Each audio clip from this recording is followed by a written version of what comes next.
All right. Well, welcome everybody. It's really nice to see you all.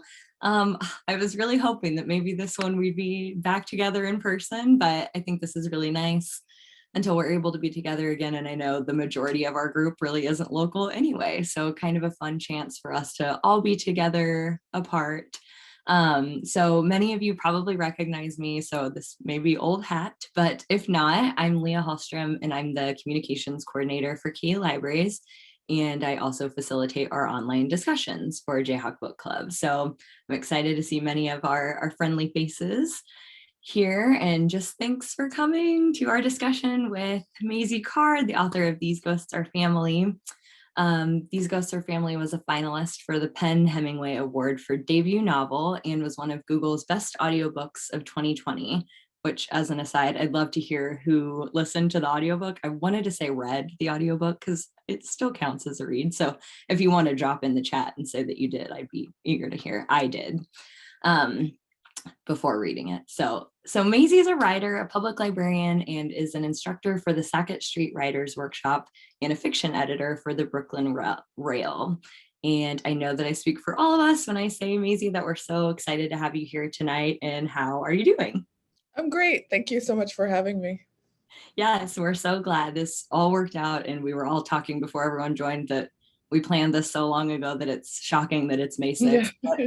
Here we are and we're excited. So These Ghosts Are Family was our 8th book together as a Jayhawk Book Club. We've grown from a few members to 1,000 plus. So like Michelle mentioned, we'll be recording this and sharing with all of our members for those who couldn't be here tonight.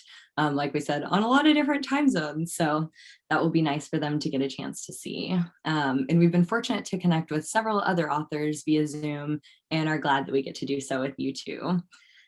This book club is a collaborative effort between KU Libraries and the KU Alumni Association, and it's just really unique because it connects students and staff and faculty and alumni over their shared love of reading, whether they're here in Kansas or, like I said, across the globe. So typically at the end of each selection, at the end of a semester, we get together in person, wine, cheese. But obviously we're glad that these virtual chats, we can all come together. So everyone here is welcome to get up, grab snacks, grab a beverage, and we will begin shortly. And I know that you all know that we are going to reveal our summer Jayhawk Book Club selection at tonight's discussion. So be sure to stay tuned till the end to hear the news. And Michelle, if you're ready to share a few tech-related thoughts. Michelle's our partner from the KU Alumni Association, so take it away. Sure. So like always, you guys can post questions in the chat. If you have questions that you want to ask live, you can always indicate to us in the chat that you'd like to ask something personally. We can allow time for that. I'll be taking questions off of the Facebook page if I can ever get Facebook to allow me to actually live stream it on there.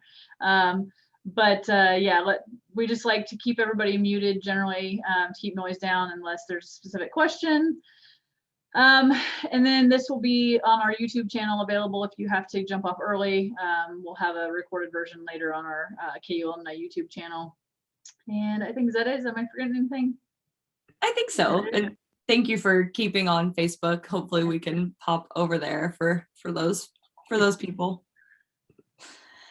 All right, so like we both said, if you're putting questions in the chat, we'll track them. So feel free to toss anything out here as we go along, but we'll go ahead and get started. So Maisy, would you like to introduce yourself and tell us a little bit about how you got started as an author?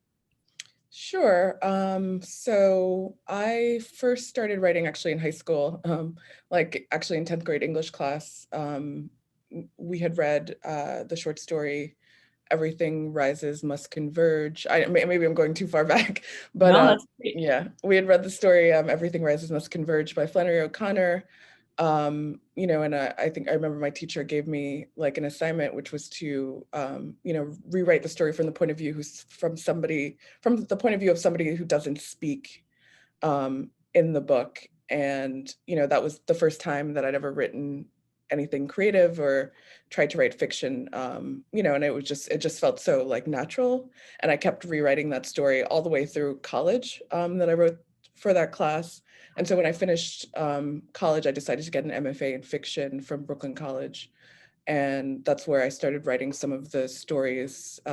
This novel began as stories. It began as a few stories I wrote in that program, and I kept writing it over the course of 12 years. Wow.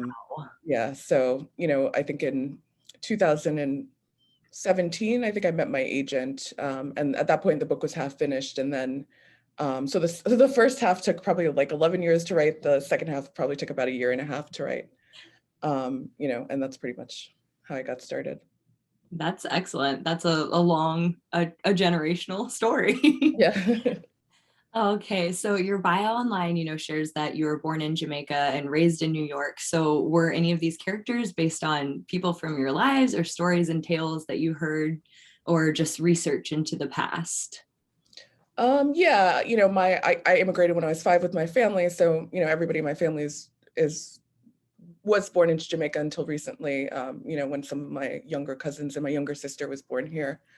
But yeah, when I started the MFA program, I was actually like inspired by some essays that I had written when I was my senior year of undergrad.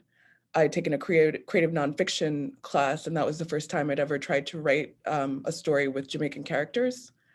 And so I took some of those essays actually and started adapting them to fiction. They were just sketches. So some of the chapters, in the novel are kind of inspired by just very early memories.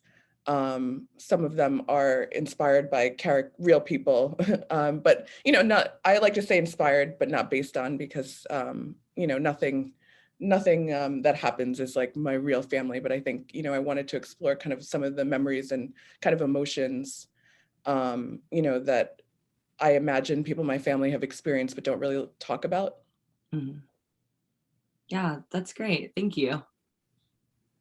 So you mentioned, starting from multiple stories. So maybe this question will make sense then in that too. With so many characters and so many storylines, how did you decide to, or why did you decide to start with the stories of Abel and Stanford?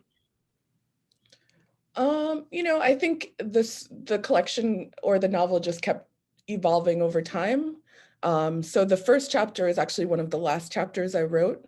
Wow. So when I said that when I started writing it, I wasn't really intending to write a book at all.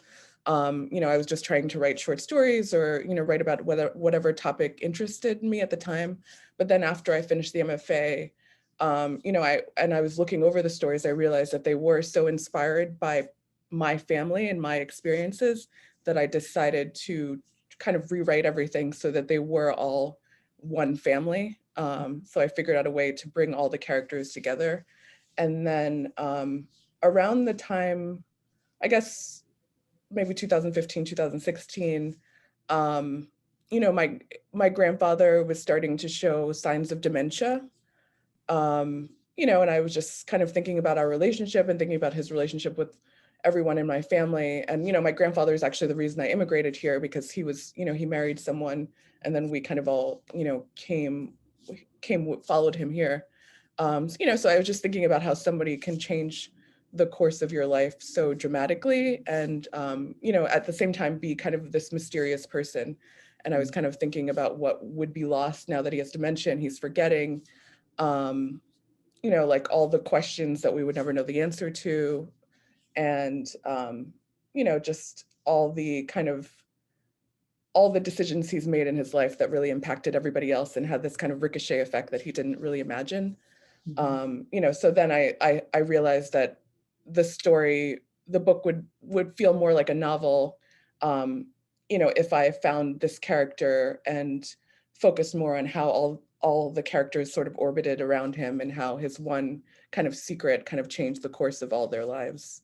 So it's not so much about, but at the same time, I didn't want it to be like about Abel. It's kind of just about how, it's kind of just about how Abel's decision affects everyone else. But I wanted everybody to have a chance to kind of showcase their different experiences, how so many experiences can exist in one family.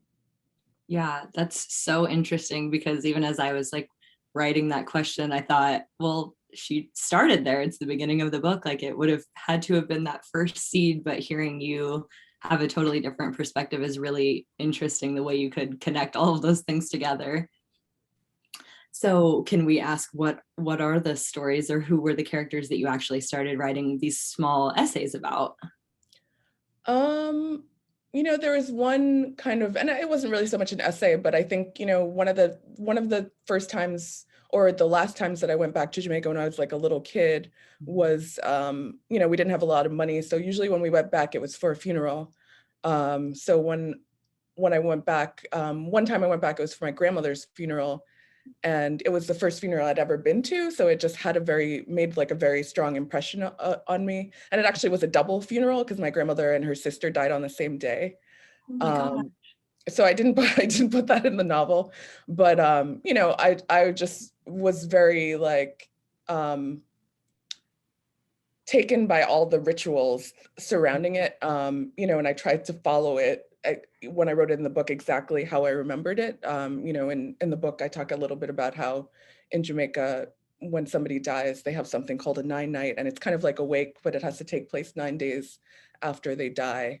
And you kind of have a huge party that lasts all night till sunrise. Mhm. And then, that precedes the funeral. That's the next day. So, that kind of ritual, that's what's borrowed from real life, but the characters are made up. But at the same time, the Vera character, she's not based on my grandmother, but I wanted her to be kind of like an enigmatic character, because in a way, that's how I kind of see my grandmother, because I didn't know her. She was very ill all throughout my childhood. And then she died when I was about 9 or 10. So I wanted to have I wanted the reader to kind of experience some of the characters the way I experienced kind of learning about family, hearing these various stories from different people, hearing these different versions kind of the truth. Yeah, that's really interesting. Thank you. Oh, and I also, sorry, I remember too, I wrote an essay. My creative writing teacher in college at Wesleyan, this woman called Elizabeth Boberick, she'd given us an assignment, and it was to write an essay about a story you were told that happened before you were born. And so before I was born, my father was actually a police officer in Jamaica, but he was kind of in an accident, and his partner was killed, and that's why he ended up immigrating to America. So the second chapter, which is called The Lamb or the Lion, that's really based on that short essay that I wrote. Wow, thank you. I'm glad we got back there. That's really, really fascinating. Thank you for sharing. So how did your background as a librarian influence the way that maybe you researched for this book? It made me more conscious, because actually before I became a public librarian, I was training to be an archivist. Okay. So it just made me more conscious of, primary sources and the things that people keep. And it made me like more aware that my family doesn't keep a lot of records. We don't have a lot of pictures. I only have one picture of my grandmother. We don't have letters. We don't really have anything. So I think I just kind of became jealous of that. And so I kind of imagined what would happen if, we had access to this kind of lost archive. So I kind of just put that in the book. But on the practical side, just being a librarian is just great, because, you have easy access to source material, and you can request whatever you need. And also it's good for like dialogue, and maybe that's why I was so comfortable writing a lot of different voices, because I feel like it's a public facing kind of position where you have to talk to a lot of different people. Yes. And you're hearing conversations kind of going on all day. Yeah, that's definitely, I'm sure that many of us can relate there. And I'm sure that we were all collectively cringing when Debbie ripped up the journal entries. Like, oh no, don't. But as our library and passionate book lovers, like, don't do it. But actually, one thing you just said kind of leads me into another one of our questions, which is interesting, that several of our book club members brought up questions or comments kind of about that continuous switch of perspective or point of view from second to first and third. So can you, I guess, maybe elaborate more on what drew you to that format, or what impact you hoped that it might have on the reader? I think what first inspired me to do that was just boredom. Like, I think when you're writing something for like a decade, it just, there were a lot of different points when I just didn't want to continue. Mhm. And I think it would, I would get excited when I would make a drastic change. And sometimes that drastic change was to, experiment with a different point of view, or a different voice, or writing a character of a different gender or something like that. It would just make me feel kind of reinvested in the project. But then as I got deeper into writing it, and especially after I started to have the story center around Abel Paisley, the Abel Paisley character, I think I realized that, this wasn't any one individual story. This was a story of a family. And I wanted to reflect, I wanted to give most people like the same kind of equal weight. Mhm. Even though Abel and Vera are really, they're the patriarchs and the matriarch, so they're really who everybody orbits around. But yeah, I wanted at the end for people to feel like they've gone on a journey with an entire family and not any one character. Yeah, I think that was definitely accomplished. I loved I think second chapter, maybe the first, where it's the Vera perspective when she's like, if I had a mouth, I'd be laughing, and all of those that just really made your imagination like totally bloom. I thought it was really interesting. Thanks. Yeah, and I think sometimes when you're stuck too, like if people are writers, like if you feel stuck and you feel uninspired, sometimes for me, switching point of views kind of do the trick, like switching, especially something I'm really unfamiliar with, like second person, Mhm. sometimes like gets me writing. And sometimes I'll just switch it back to, third or first, but I find the jumping around just kind of gets my creativity going, I guess you could say. Yeah, that's great. So, oh, maybe along those lines too, were there some storylines or characters that you wished you could have elaborated on or told more of their story, or that just seemed to come so easily to you? Yeah, I mean, I think, like I think when I was writing this, I had been writing it for so long, that I just couldn't keep going. But I could see how it could have been much longer, and I could see how some of the characters might continue in other books. But yeah, that's definitely the second half, like the chapter Estelle's Black Eye. I feel like I had a lot more about the Estelle character, but some of the pieces were kind of unfinished, and I couldn't fit them in time. And I just needed to kind of think about that character for a while, but she might come back at another time. But yes, I would say that's probably the character who I think from reading reviews or reading feedback from people, that they kind of wanted a little more info on.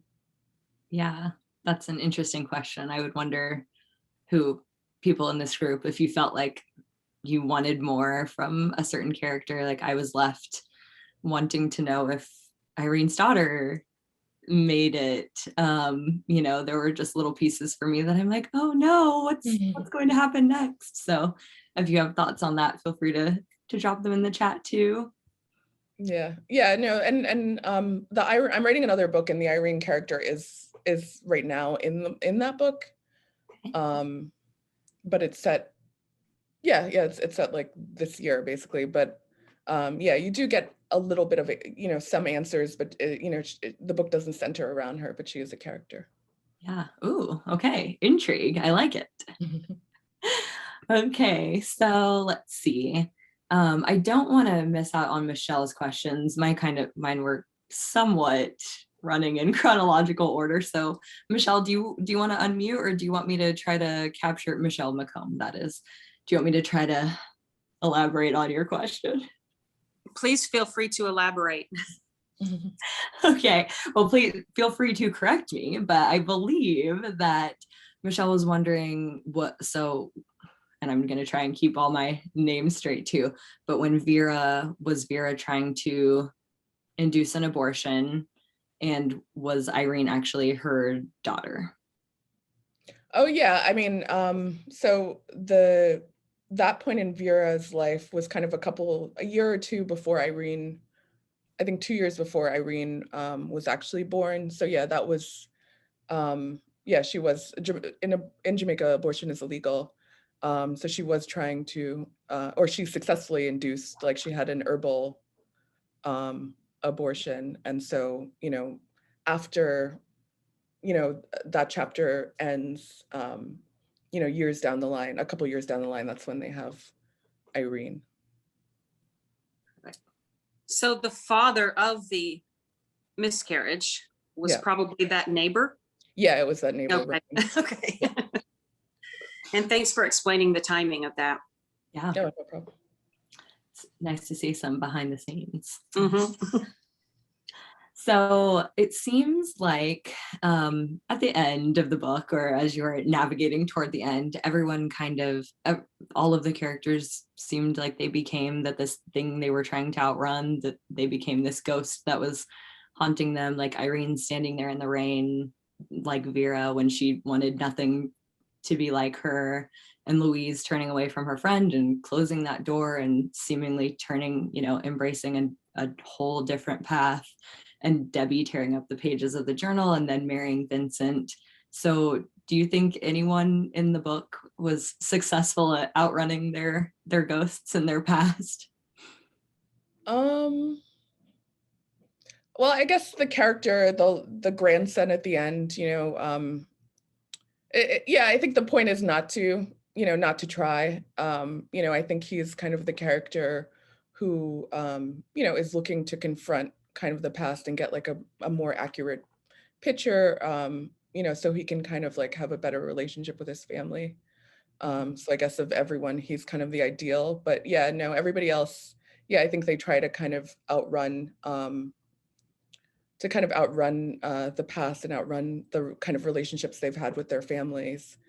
But yeah, the kind of what I wanted to show in every chapter was that, this kind of past, the relationships you had with your family and the relationships they had with their parents, kind of leave an imprint on you, whether you realize it or not. And I wanted kind of some of that trauma left behind to kind of be, be this continuous motif of like the paranormal, throughout the book. Yeah, so that's exactly what happens. Like in Irene's case, she is trying to kind of reconcile with the abuse that she experienced at the hands of her mother. And in trying to kind of outrun that, she becomes like a bit of a monster. She becomes sort of abusive herself to her, her client. And then, in the end, I think it's supposed to be kind of negative and positive, like the only way that she can really kind of get closure is to have this supernatural experience where she confronts her mother, where she's actually kind of possessed by her mother. So I did want everybody to be at some point have to kind of confront these ghosts, whether they wanted to or not. But ultimately I wanted it to be a kind of positive thing, even if it's traumatic, Yes, yeah, I think that's an important part to highlight. And I thought Debbie was maybe going to get there. Like she had the journal and she acted like she was ready. I think people sometimes think they're ready to come to terms with something and are at a place in their life where they can do that. And then it just turned out that she could not and had to destroy those pages, or they were going to destroy her. But then marries Vincent, and I thought that was really interesting. Like that was one that I was like, oh, I would love to see a chapter on their relationship or how they got together, and what that looked like. So that was one thing that was haunting me. Yeah, I mean, and I think I wanted to, like, I still wanted to, even though she ends up tearing up the journal, which is the wrong thing to do, I wanted her to still be like, a somewhat sympathetic character, because it's not just that she's not ready to confront it, it's that nobody prepared her. Like her family had this secret and this whole time and nobody thought to tell her about it, and then it's just kind of thrust on her, kind of all at once, and to her that was like too much trauma to handle.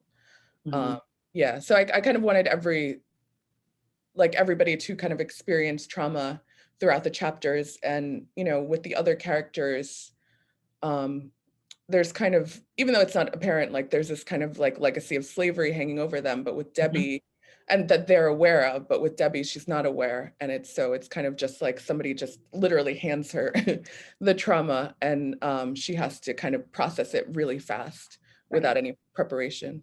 Mm. Yeah, that's a good point to bring up. So one of my final questions here was, I'm sure one that you get a lot, and something that I think many people flocked to the Jayhawk Book Club group to say, I closed my book, and what just happened in the last chapter with these 3 little girls? And we kind of had a question on that, and several of us weighed in with, different perspectives. And I would say, when people ask you that question, what is your response? What is your insight into that? Yeah, I actually have like a bunch of different responses I give. And I think the hard thing too, because I took so long to write it, is that a lot of the stories have a lot of different meanings, or, I had a lot of different intentions when I was writing. So that chapter specifically, we moved. So when I first handed in the draft, it was in the middle of the book. It was immediately following the gratitude, the chapter called Gratitude, where the character Bernard kind of kidnaps the girls. And then immediately after, you got this like supernatural experience. But my editor thought that it didn't really fit where I positioned it, and she suggested I put it at the end. And when I put it at the end, I kind of liked it better there, even though I feel like it made people really confused. I think I kind of see it as a bit of like an epilogue. Like that's one of my intentions for it. It's supposed to be a kind of, it's supposed to be a kind of epilogue. So it's kind of like, if you're seeing a movie, to me, it's like, this is the bit that happens after the credits have rolled. Just in case people are wondering what happened to the little girls. But another thing I wanted it to be, I wanted it to follow this, to be a conclusion for this motif of trauma, and also the paranormal. So, in some of the other stories, the characters kind of experience something paranormal, but in this story, I wanted them to become, to kind of become something paranormal. And I think that's, and I wanted the girls kind of to be like an allegory for the other characters in the book. I think one of the things that you fear when you've experienced extreme trauma is that you might become somebody capable of traumatizing other people or hurting other people. You kind of become concerned that you might turn into a monster. And so that's kind of what I wanted to mean. But I also wanted it to, I wanted the transformation to be kind of complete. Like if you're following the way the paranormal moves throughout the book, I wanted this to be the most, I wanted it to be gradually more extreme until you just have vampires at the end. But also another, thing I was thinking too was that just about oral storytelling and folklore. And, one of the things that I did when I was researching this book is I started to read different Caribbean and Jamaican, specifically Jamaican folklore, and I had heard some of the stories, but I hadn't heard other ones. And so one of the stories that I read was about this figure called the old Haig, and she's kind of she's a little different in different Caribbean islands, but in Jamaica, she's kind of like a witch. She's an old woman who lives in the community, and she looks normal during the day, but at night she can peel off her skin and fly. She can like turn into a fireball and just fly, or she can turn into an owl, or she can turn into cats, and she can slip in through keyholes. And she can, I think in Jamaican folklore, she kind of sucks the kind of breath out of babies, but on other islands, she actually sucks blood in their folklore. So I was kind of just thinking about that figure, and when I was doing research, one of the things I read was that the story was usually told after a baby died. That was kind of the explanation. So I just kind of realized how essential folklore was for processing community trauma, and how sometimes that's where these kind of stories come from. And so there's a lot of like darkness in this book. There's a lot of trauma in this book. And I kind of was thinking about what kind of stories would get passed on.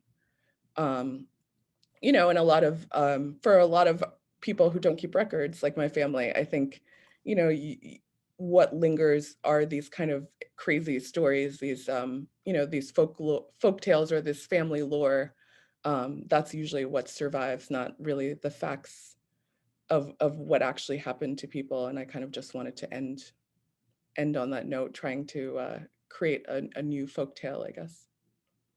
Yeah, I think it's really neat to hear you describe it. And that's kind of how I felt, just like that there are so many stories that we all tell, you know, sitting around telling these stories that we know, I don't know, maybe didn't happen, but it's just something that continues to get passed down. But reading them, it's like that could never be true. But, you know, we talk about them and we, you know, have fun telling stories like that.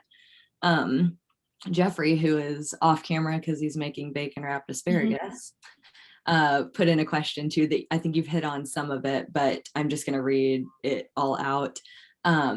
So he reread the chapter before coming tonight, the final chapter, and wanted to know, was Bernard a vampire in this story? And the culture portrayed attaches significance to ghost. So is there a religious significance to the number 3? Those are good questions. So, and I've heard the number, people have asked me about the number 3 before, and I don't think so. I think it was just subconscious. Like I just, I think it's probably just because other folk tales and fairy tales that you hear tend to like repeat the number 3. So I think I was just, I probably just wrote you know, passed that on without thinking about it. But the Bernard question, he wasn't supposed to be a vampire, but he was somebody who is supposed to know like the old magic. So he kind of creates them because he has this old knowledge that's kind of been passed on to him by his grandmother. But he himself wasn't supposed to be magical. And then the last question, you know, I think Jamaica is just a very, it's both a culture that's very religious. They're just, I think at one point, it had the world record for most churches per capita. Like it's a very religious country, but it also is very superstitious, I want to say. And I think that's just something that's just very normalized in the culture. Yeah, so I just grew up hearing ghost stories. I think whether or not people believe them, they tell them, you know, and so I think, you know, when I would talk to my family, I think that's what I would remember most, you know, like I remember one time my uncle was saying like, oh, he saw like a little boy running around in his backyard, like, you know, after midnight and like the ghost of a little boy. And then he found its grave marker, you know, and it's like, you don't know if that's true, but it's, it's something that, you know, we would just talk about very casually, you know, and that's something that left an impression on me. So I kind of wanted to put it in this book because yeah, I kind of just it's more that I just wanted to put everything that represented Jamaica to me in this book. You know, because I grew up here and I've seen Jamaica represented in very different ways. I wanted it to just be more true to my experience, and my experience has a lot of ghosts, has a lot of ghosts in it. So yeah, that's more where that came from. Yeah, thank you. It was interesting. We, you know, kind of try to go in order when we're discussing on Facebook. So there's no spoilers just in case. But when we had a Bernard question, you know, we were talking about, do you think that Bernard, you know, that they really had this really important relationship when he wasn't left anything in the will? And we kind of went back and forth, and someone in there I was going through today said, yeah, it's surprising that he never got violent. And then I think we continued to read and it was like, oh, just wait. You'll see kind of how Bernard turns. So to me, he was one that like started out, I thought, without that trauma. And then when it happened to him, there was kind of no going back, versus a Debbie character who's trying to come back from that. But he was a really interesting one to me. And I just wondered, you know, if you felt like there was really a relationship there, or if she was just using him. Yeah, I mean, you know, Vera is not supposed to be I guess she's supposed to be a complicated character, but she's also supposed to be a bad character at times. Yeah, he's somebody who was basically groomed, who's supposed to have been groomed, and also, he's just known this, like, basically this one family for most of his adult life and most of his childhood. And so, he's somebody who does not realize that he's been traumatized till he gets to be, in his 50s, and then it slowly hits him that he's been kind of used and taken advantage of. Yeah, and so he does this kind of drastic thing at the end. I wouldn't even say so much revenge, but just to kind of like take what he feels is his due, I guess. Yeah, it's nice to see a little background too. So thank you. And just kind of related, maybe not. I just wanted to let you know that I heard from a lot of people that the cover art on the book, that people were just like so fascinated and felt like it really represented the book well. So just for what that's worth, everyone thought it was really neat. Oh, thanks. Yeah, I really like, I love the fact that the artists, actually pulled out images from the actual book. That was really surprising to me too. Yeah, it made me feel like, oh, I've seen that picture of those little girls when Bernard was taking a Polaroid of them. I'm like, oh, I saw that, but it's this little girl with a cat head on the front of the book. So just a fun tidbit. So you mentioned that you're working on a book right now. So anything we should be keeping our eye out for in the future? It's still pretty early, but yeah, it still has like, it's not set in, Jamaica so far. It's set in like Florida actually. Yeah, and it's just kind of about a group of immigrant women working as home health aides at a wealthy retirement community in Florida. And it's kind of, just a story about like friendship. But yeah, so far the Irene character is in it. I'm not sure if she's gonna stay in it, but she's in it right now. Awesome. Okay, well, we will all be on the lookout for sure. Okay, well, those were kind of the ends of my prepared questions. I don't know if anyone else wants to unmute and speak out loud, or if you want to drop something in the chat, or I'll give you I had a quick question. Yeah. I did not listen to the audiobook, so I'm asking this, without that knowledge, but I'm just curious, Maisy, if you were involved in that process or the auditions, I guess, for the audio piece, or just what that looked like, especially considering the awards that I won. They asked me to read it and I said no, and luckily I'm lucky that I did.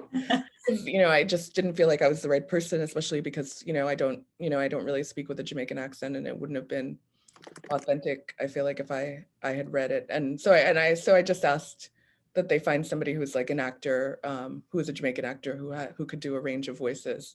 And so they did show me the bio of the person that they picked, Carl O'Brien Williams, who is both Jamaican and like a very, very talented actor, and a theater actor as well. So he was really able to do a lot of things that I didn't expect anybody to do, which was really amazing. Like he was able to, because there are like very subtle and not so subtle differences with Jamaican patois, and he was able, and he knows the culture enough to know like when to switch it up, and I think he really captured all the differences between the various characters. Yeah, and he did a different voice for every single character in the book, which I thought was really amazing. I feel like I need to go back and listen now, even though I've obviously read the book. I want to now go back and listen. So thanks for sharing that. Thanks. Yeah, it's hard because it's like when you're doing the editing process, you have to reread the book so many times, like so much that it becomes kind of painful to read your own writing over and over again. But yeah, so after I started to listen to the audiobook, and he does so many different voices that it feels like separate from me, which I really enjoyed. Yeah, I thought it was really fantastic. It was like haunting, like some of the way that he would change his voice. I thought it was amazing. He did a really great job. So that's a great question. Thank you, Leanne. All right, anybody else out there?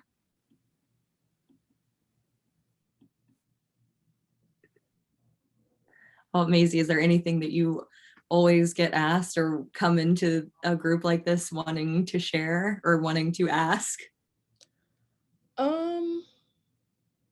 You know, I think most of what people ask me questions about it is the last chapter. I'm trying to think of anything else that people seem to get confused about.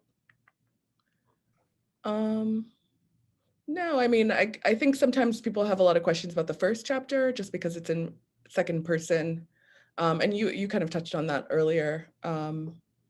But yeah, I don't know. I mean, I think the first chapter, I wanted it to be a bit of like a blueprint for how to read the book, because it's kind of just these short, you're kind of just diving into different points in one family's family tree. Yeah, I kind of wanted it to be like, feel like time traveling, essentially, just kind of, you know, if you're looking at the tree at the front, if you could just dip in and out at any period of time, you know, what would it feel like? And so I hope it felt like that, like time traveling.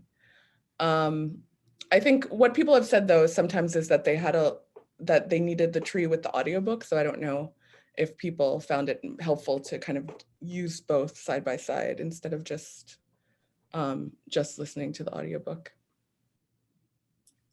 I don't want to be the only one jumping in, but I didn't know that there was a tree until I got my copy of the book. Yeah. And I know that several other people commented on it saying, what do you mean there was a family tree at the beginning? So yes, someone wrote, the tree was very helpful. I wouldn't have understood without. So I think when I heard there was a tree, I'm like, what? So I got my hardcover copy or paperback and I was like, oh, this is really helpful. But I think kind of not knowing also is something that I like in a book, that I'm like trying to make those connections myself, but I really did enjoy having the tree for sure. Yeah, the tree, when I wrote it, I didn't include a tree, and that was actually like my agent's suggestion towards the end. Yeah, and I've heard from people that was really helpful, so I'm glad. I'm glad you want me to put that in. Perfect. I guess another thing that kind of inspired the book that I can add too is, which is in there, especially with the Debbie chapter, is actually doing a DNA test. So that's something that I wanted to like people to reflect on when they were reading the book too. So I did a DNA test. Yeah, and it's like literally what I experienced is kind of what I put in that chapter, just like you can see all your cousins and all the people related to you. And you can see how, you know, obviously they're from drastically different places. They've probably had drastically different lives. You know, and it really makes you think about the kind of the impact of colonialism on like the world, that you're connected to all these different people that probably have no idea that they're connected to you and that you had no idea you were connected to. Yeah, absolutely. Thank you. Okay, well, I'm gonna go once and twice because I see a bunch of smiling faces. So I will just say it was so nice of you to join us, Maisy, and to hear more about these Ghosts Are Family. So I want everyone to a little virtual round of applause. Thank you. Yes, you can unmute and clap if you're so inclined. But there you go. All right. Well, I'm sure that I would have to say that listening to this really helped me understand the book. And because it did seem, like you said, stories, you had written stories and it seemed so disjointed at times, but that brings it all back. So thank you very much. It really helped me with the book and enjoy it even more.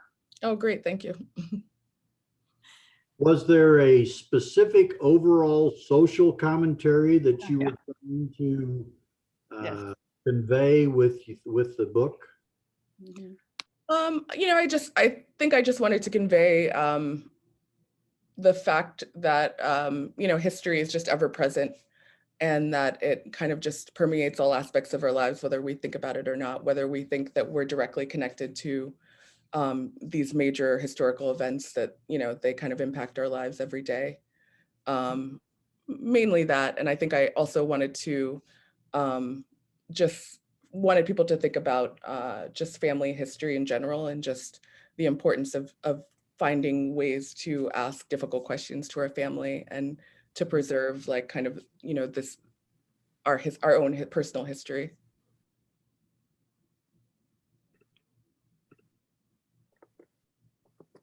Awesome.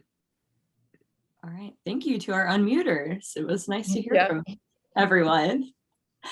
All right. Well, thank you again. I'm sure you've had a long day and I'm sure you have a full schedule. So we're happy to bid you farewell if everyone from the club wants to stick around for our big announcement, but a grand thank you. We really appreciate your time, Maisy. All right. Thank you. Thank you everybody for reading my book. I really appreciate it. Thanks. Yeah, of course. Thank you. Bye. Take care. Bye.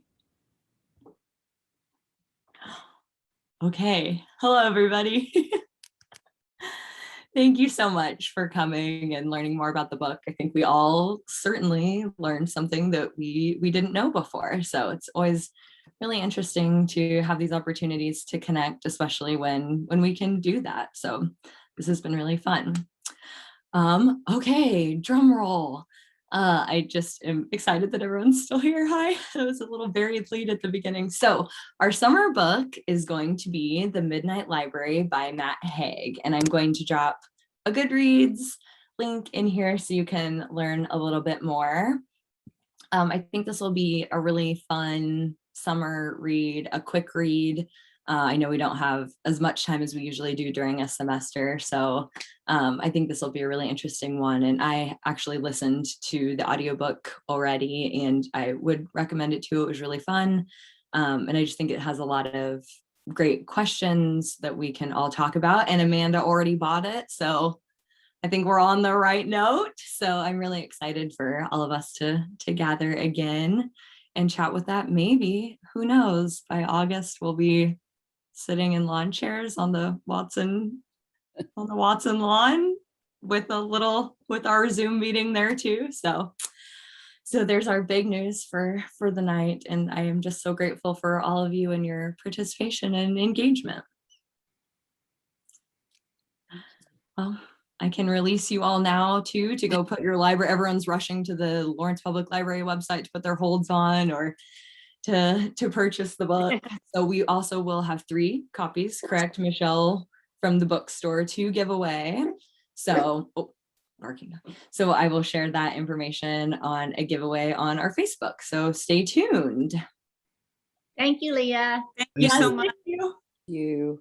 Thanks, everybody. It was nice to see you. Thank you. All right. We'll see you next time. Okay, bye-bye. Bye. Bye.